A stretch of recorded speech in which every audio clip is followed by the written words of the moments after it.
खोसकीअ में नंदो लॻ ॻोठ सोनी ख़ान सियाल जे स्कूली ॿारनि जे अलीवा इलाज ते पुल न हुअण सबबि रोज़ काठी तां गुज़रण वारी ख़बर सोशल मीडिया ते हलण बाद पाकिस्तान पेट्रियाटिक चेयरमैन पारां नोटिस वठी पुल तामीर कराइण जो हुकुम ॾिनो वियो आहे। पाक आर्मी हैदराबाद जे सरबराह मेजर आसिफ इंजीनियर समेत पहुची अलीवा इलाज जो मुआइनो कयो। इन मौक़े ते पाकिस्तान पेट्रियाटिक यूथ ज़िलबद्दीन जे सदर साकिब शेख ऐं हनीफ पठान मीडिया सां ॻाल्हाईंदे चयो त हितां जे माण्हुनि खे पुल न हुअण सबबि सख़्त तकलीफ़ खे मुंहुं ॾियणो पइजी रहियो हो। हुननि चयो त इंशाअल्लाह जल्द इन कम जी शुरुआत कई वेंदी। पाकिस्तान पेट्रियाटिक यूथ जे प्लेटफॉर्म ते हिकिड़ी पोस्ट छॾी हुई जेको नहर जा जो पुल आहे हितां ॿार गुज़रंदा आहिनि स्कूल पढ़ण लाइ वेंदा आहिनि हुनजे लाइ त जेको हिन जो फौरी नोटिस वरितो वियो जंहिं लाइ असां शुक्रगुज़ार आहियूं पंहिंजी आला क़यादत जा जंहिं हिन ते फौरी नोटिस वरितो। असां पे अची करे असांजो मोरी जो मसइलो जाइज़ मसइलो नंढनि ॿारनि जे स्कूल वञण जो मसइलो पुल न हुजण जे करे जेके काठी लकड़ी था मटींदा हुआ अॼु पाक फ़ौज हुन जो डिसीजन वठी हैदराबाद खां टीमूं अची वियूं ऐं मेजर साहब त असां आयो हुन अॼु विज़िट कयो ऐं टोटल जेके मापू वग़ैरह करे विया आहिनि। पुल जो पोस्ट हलायासीं जंहिंमें स्कूल जा ॿार रोज़मर्रा ज़िंदगी में अचण वञण ते ॾाढो उन्हनि खे तकलीफ़ आहे।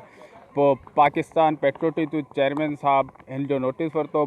विज़िट कयो अवामी आवाज़ मीडिया ग्रुप जी वेबसाइट awamiawaz.pk।